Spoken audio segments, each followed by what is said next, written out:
Assalamualaikum warahmatullahi wabarakatuh. Bismillahirrahmanirrahim.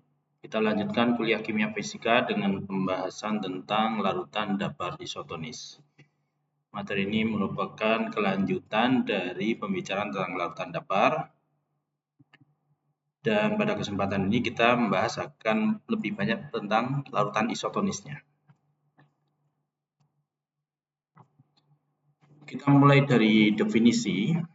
Larutan isotonis atau isotonik itu adalah larutan yang mengandung konsentrasi garam yang sama dengan sel atau darah. Dengan konsentrasi yang sama ini, konsentrasi garam atau kandungan solut yang ada di dalam sel atau di dalam darah, maka larutan ini akan mempunyai tekanan osmotik yang sama atau mendekati sama dengan tekanan osmotik cairan tubuh. Biasanya larutan ini digunakan untuk sediaan parenteral, sediaan yang digunakan untuk misalnya infus atau injeksi yang lain. Nah, dengan kesamaan tekanan osmotik antara larutan ini, larutan isotonis dengan cairan tubuh, maka larutan isotonis itu tidak mengakibatkan baik pembekakan pada sel atau jaringan maupun pengerutan. Karena kita ingat bahwa ini kaitannya dengan osmosis. Osmosis itu proses perpindahan solvent, biasanya yang kita bicarakan adalah air, dari satu kompartemen ke kompartemen lain, melewati membran semipermeabel. Ya. Perpindahan itu biasanya berlangsung dari konsentrasi solut yang rendah ke konsentrasi solut yang tinggi, atau dari konsentrasi solvent yang tinggi ke konsentrasi solvent yang rendah. Sehingga karena pemisahnya itu membran semipermeabel yang hanya bisa dilewati oleh solvent tapi tidak bisa dilewati oleh solut, maka kalau terdapat perbedaan tekanan osmotik antara di dalam sel maupun dengan di luar sel, maka solvent dalam hal ini air itu akan berpindah dari atau mengalami net diffusion, ya, difusi atau perpindahan dari konsentrasi air yang tinggi ke konsentrasi air yang rendah. Kalau yang tinggi itu ada di luar sel, di larutan misalnya larutan injeksi yang konsentrasi solutnya lebih rendah dari dalam sel, maka air dari larutan injeksi itu akan masuk ke dalam sel. Lebih banyak yang masuk daripada yang keluar dari sel. Akibatnya akan terjadi pembengkakan. Sebaliknya, kalau yang lebih rendah konsentrasi solutnya atau lebih tinggi konsentrasi solventnya itu adalah yang di dalam sel, maka air dari dalam sel akan keluar atau lebih banyak yang keluar daripada yang masuk. Maka akan terjadi pengurutan jaringan atau pengurutan jaringan, misalnya jaringan atau sel, ya, jaringan atau sel.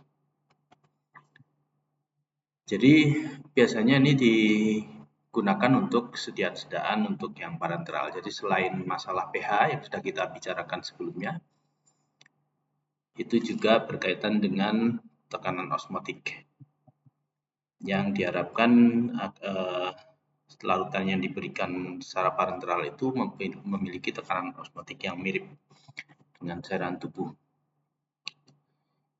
Nah, misalnya di sini larutan isotonis adalah larutan NaCl 0,9% atau yang kita kenal dengan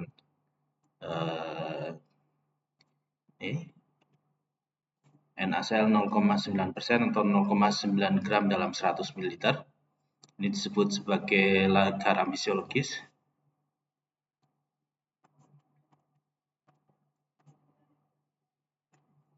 Atau salin bahasa Inggrisnya.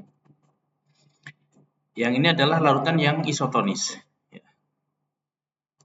Sehingga kalau ini disuntikkan ke dalam darah misalnya, maka sel darah merah itu tidak mengalami perubahan karena proses osmosis difusi melewati membran itu sama antara keluar sel dengan masuk ke dalam sel.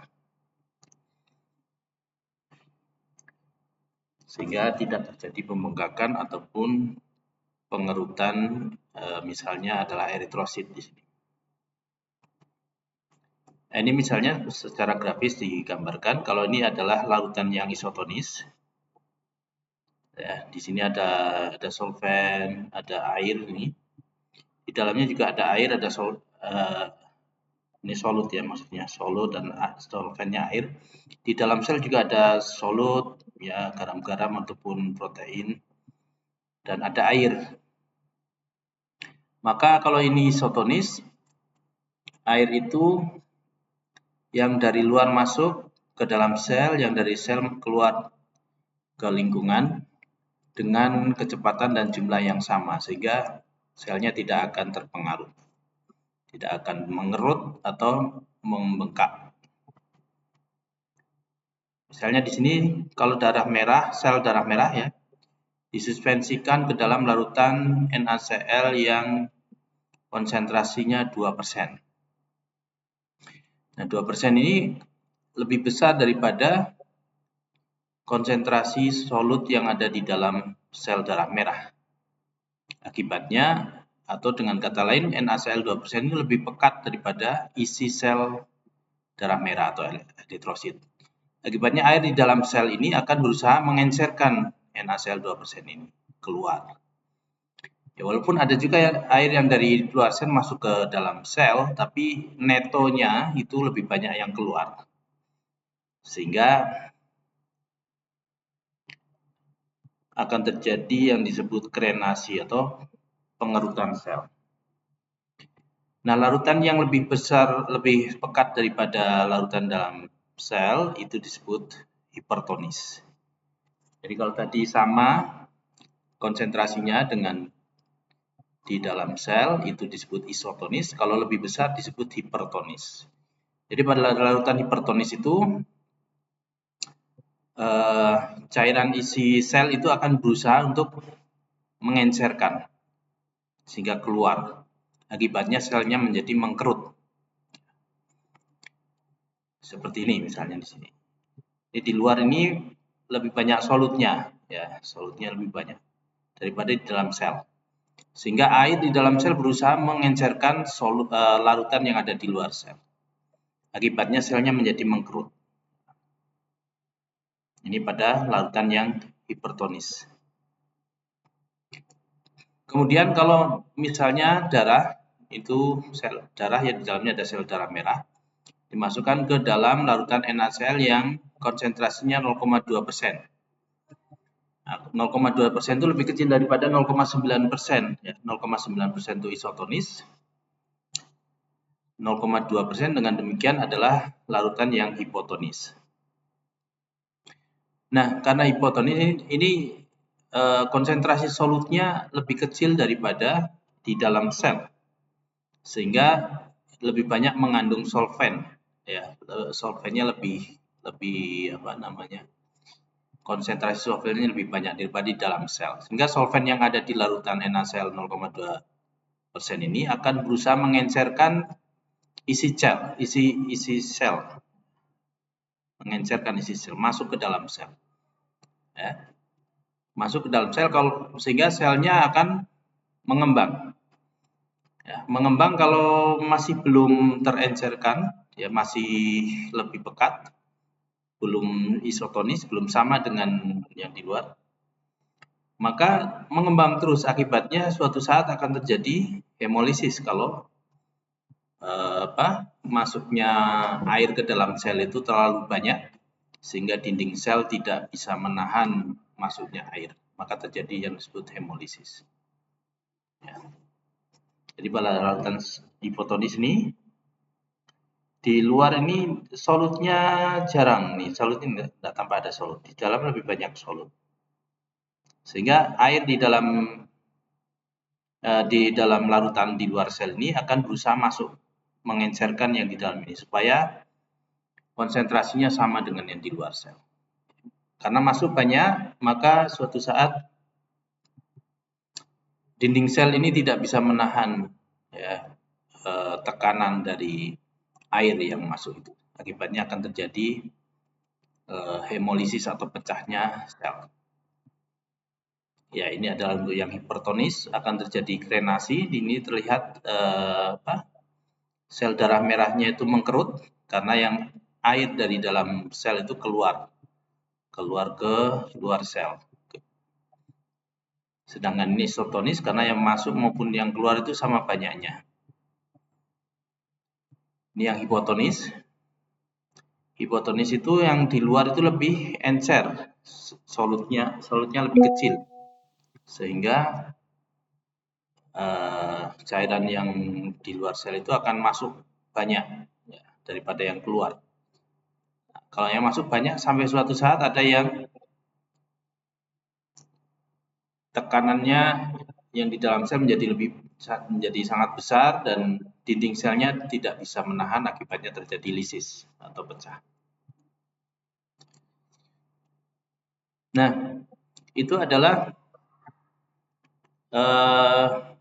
ada 3 tipe larutan berdasarkan kesamaannya dalam hal tekanan osmosis dengan isi sel.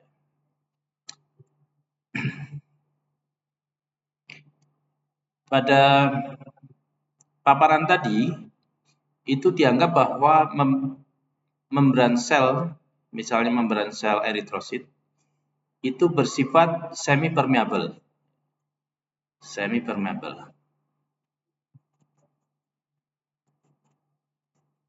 Artinya dia bisa dilewati oleh air, ya, tapi tidak bisa dilewati oleh solut. Ya. Sehingga yang bisa lewat ya hanya air itu atau solvennya. Akan tetapi tidak semua solut itu terhalang oleh membran. Ada solut yang membran itu mempersilahkan untuk lewat ya. Jadi membran itu tidak 100% impermeable terhadap semua solut. Ada solut yang bisa lewat, yang membrannya permeable.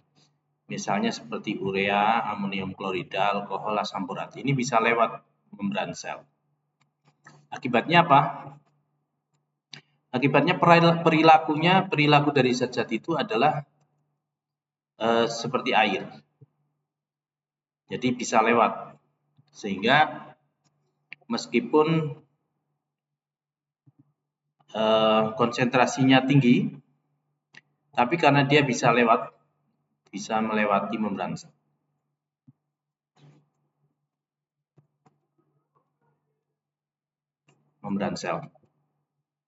Seperti halnya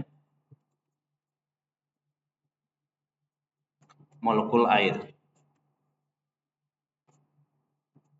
Sehingga perilakunya seperti air. Jadi kalau ada larutan urea, amonium klorida, alkohol, asam borat, itu perilakunya dalam kaitannya dengan osmosis itu ya seperti air murni. Kalau isinya hanya ini, berapapun konsentrasinya itu seperti air murni karena dia bisa keluar masuk melewati membran sel seperti halnya molekul air. Sehingga larutan-larutan ini meskipun secara hitungan itu bisa hipertonis karena konsentrasinya lebih tinggi daripada di dalam sel misalnya. Tapi karena perilakunya seperti air, maka sifatnya seperti larutan yang hipotonis. Misalnya di sini larutan asam borat 2%. Itu tekanan osmotiknya sama dengan isi sel darah merah ketika tekanan osmotik ditetapkan dengan misalnya metode penurunan titik beku. Ya.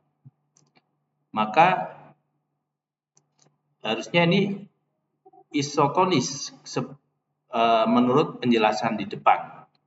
Tapi ini lebih tepat disebut sebagai isoosmotik atau isoosmotis. terhadap isi sel darah merah.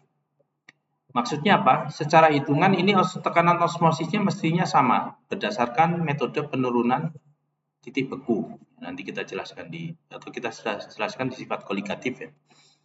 Tapi karena ini asam borat itu berperilaku seperti air, bisa bebas melewati sel, maka meskipun secara hitungan itu isoosmotik, tapi dari sisi tonisitas ini seperti larutan yang hipotonis, seperti hanya air saja karena molekul asam boratnya perilaku osmotiknya sama seperti air, sehingga seperti larutan yang hipotonis. Ya, jadi berperilaku seperti air terhadap membran sel eritrosit, atau sel eritrosit memperlakukan molekul asam borat ini seperti perlakuannya terhadap molekul air, sehingga larutan asam borat itu sifatnya hipotonis terhadap isi sel eritrosit, berapapun konsentrasinya. Sehingga kita perlu bedakan antara isoosmotik dan isotonik atau isotonis. Larutan yang mengandung zat obat terlarut yang secara perhitungan bersifat isoosmotis itu bersifat isotonis hanya kalau membran itu impermeable terhadap solutnya. Kalau membrannya permeable, maka sifatnya tidak isotonis, tapi menjadi hipotonis. Karena perilaku solutnya atau perlakuan membran terhadap solutnya itu seperti perlakuan membran terhadap air. Ya, jadi bisa bebas keluar masuk melewati membran. Maka perilakunya menjadi seperti pada larutan yang hipotonis.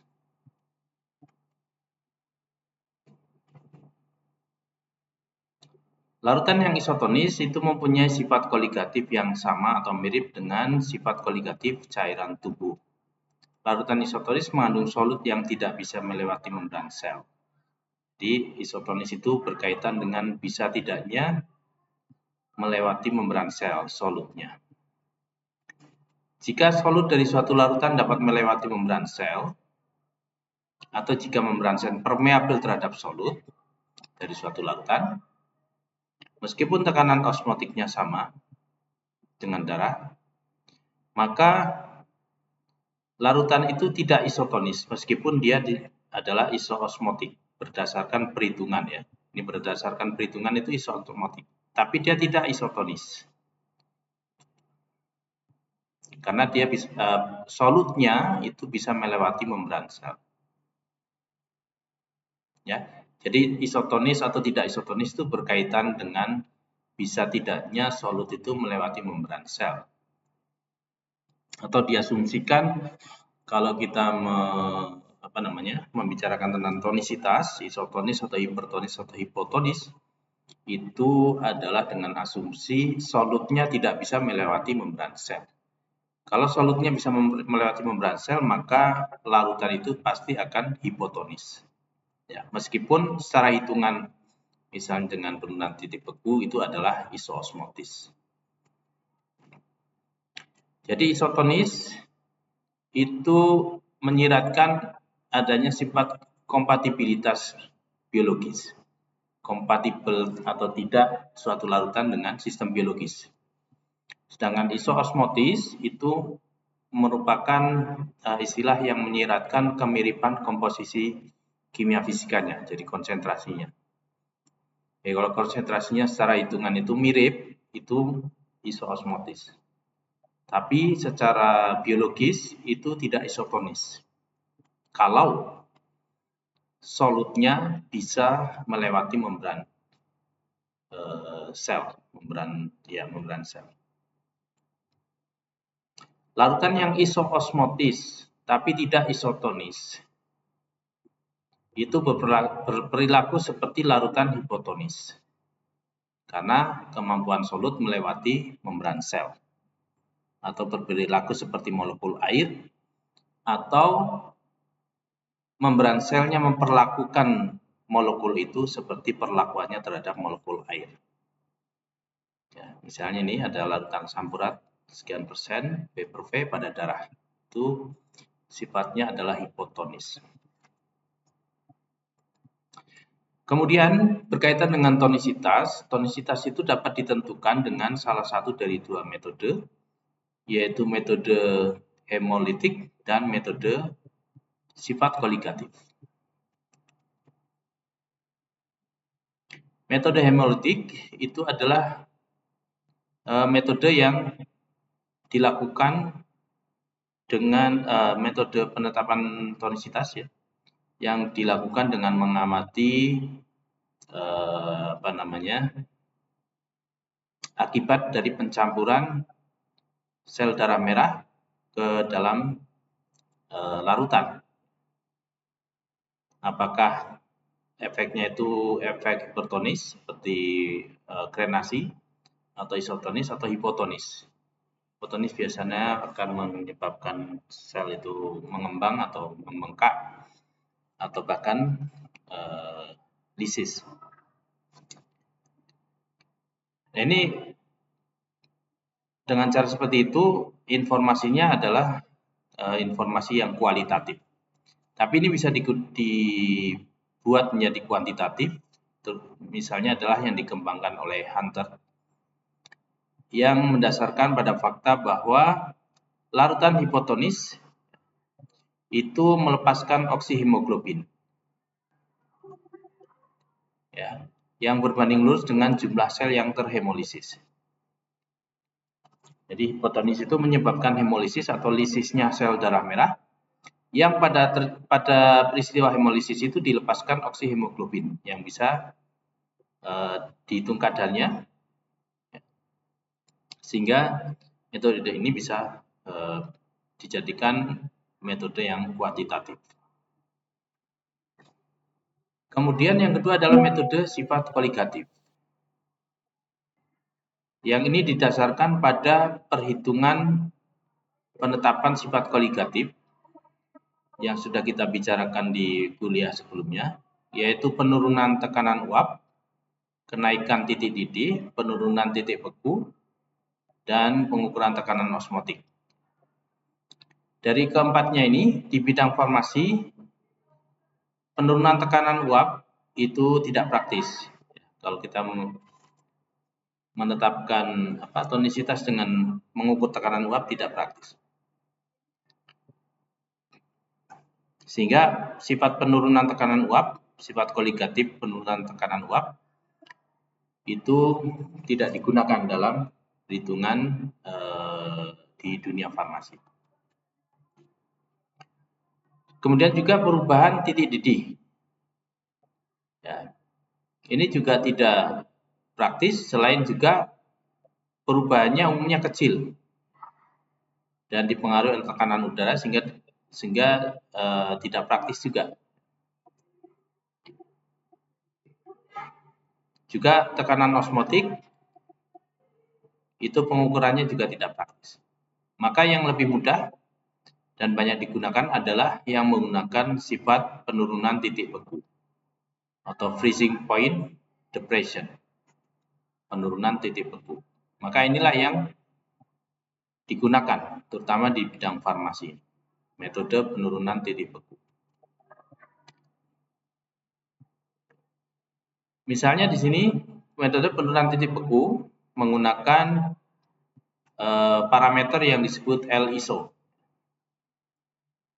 Ini berdasarkan perbedaan titik beku air murni dengan titik beku larutan. Perbedaan titik beku dari air murni dan titik beku dari larutan.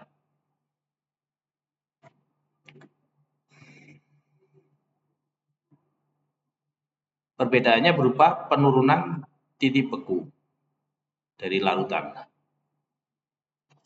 Ya, jadi seperti yang sudah kita bicarakan pada sifat koligatif, perbedaan atau delta titik beku antara larutan dan air murni itu biasanya berupa penurunan. Maka ini penurunan titik beku. Metode ini menggunakan persamaan Van Hoff seperti ini yang sudah kita bicarakan pada pembicaraan tentang larutan dan sifat koligatif larutan.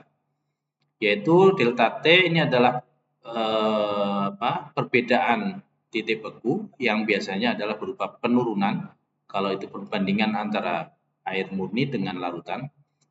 Ini penurunan titik beku sama dengan I itu adalah faktor Van Hoff kalikan Kf konstanta penurunan titik beku dikalikan konsentrasi molal dalam molal. Penurunan titik beku ini itu adalah meskipun penurunan biasanya dituliskan dengan tanda negatif, tapi untuk keperluan pengungkapan sifat penurunan titik beku ini dinyatakan sebagai harga mutlak.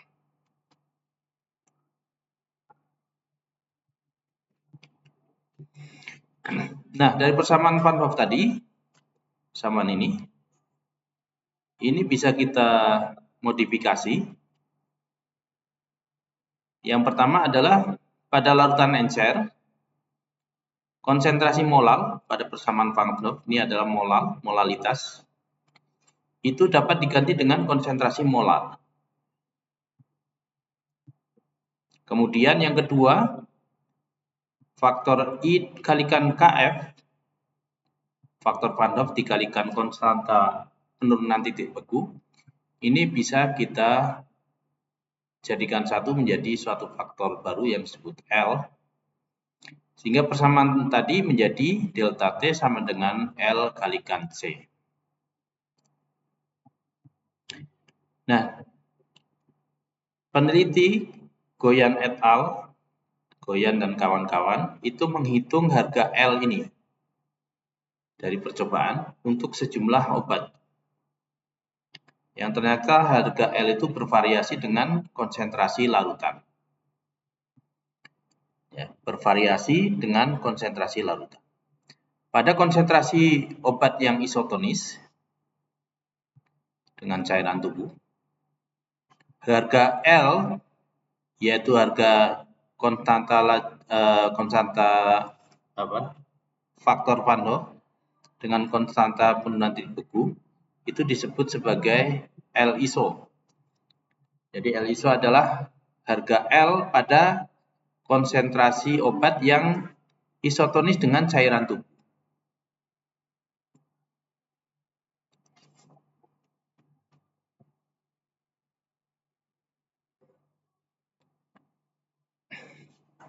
Misalnya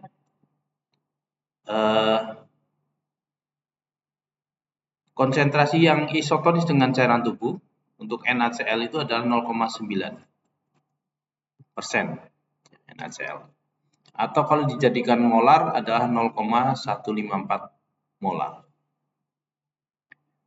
Yang penurunan titik bekunya adalah 0,52 derajat Celcius. Nah, di sini ternyata harga L isonya atau harga perkalian I dengan Kf untuk cairan yang isotonis ini itu adalah 3,4 dari perhitungan ini.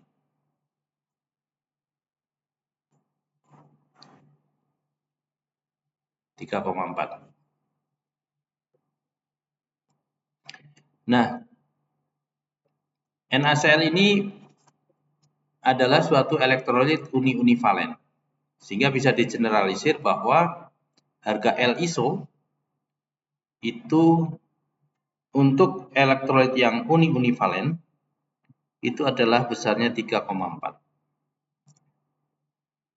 untuk semua elektrolit yang uni-univalen.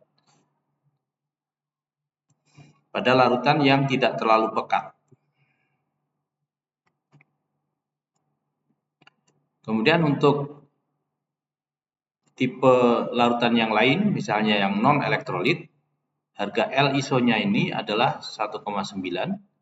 Untuk elektrolit lemah 2,0. Dan yang uni-univalen tadi adalah 3,4.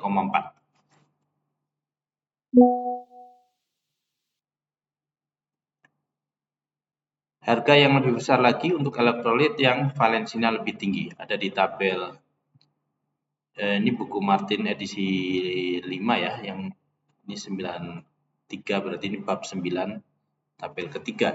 Tapi yang edisi 6 sepertinya ini masuk di bab 8. Nanti bisa dicari sendiri di buku 6. Nanti ada harga LISO dari berbagai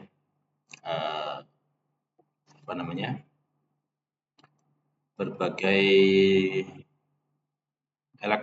tipe larutan ya, atau solut. Apakah non elektrolit, elektrolit lemah dan sebagainya.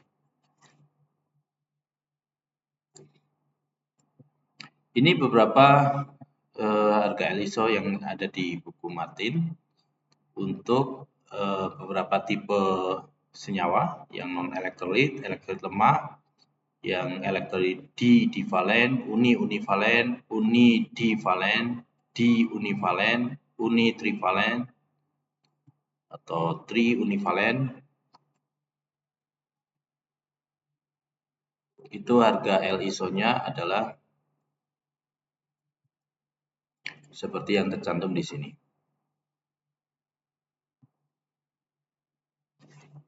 Ya, dan ini nanti yang tadi NaCl yang uni-univalen adalah 3,4 dan yang non elektrolit 1,86. Contoh perhitungan menggunakan LISO. Hitung penurunan titik beku larutan 1% natrium propionat yang berat molekulnya 96. Natrium propionat ini adalah suatu elektrolit univalen. Terdiri atas monovalen kation Na dan monovalen anion Cl. Kok Cl ini? Ini artinya propionat, bukan Cl ya.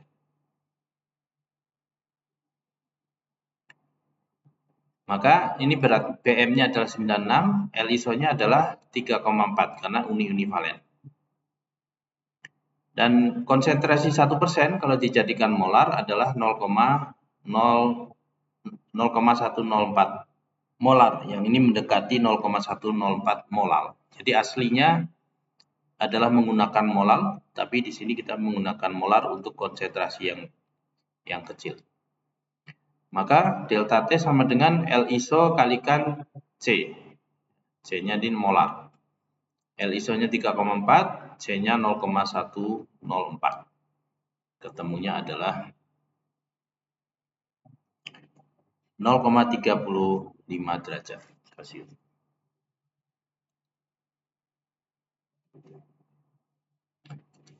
Itu berkaitan dengan penurunan titik beku dan penggunaan parameter LISO. Selanjutnya adalah metode untuk mengatur tonisitas larutan. Ini ada 2, sebelumnya kita skor dulu, kita putus, nanti kita lanjutkan di sesi kedua.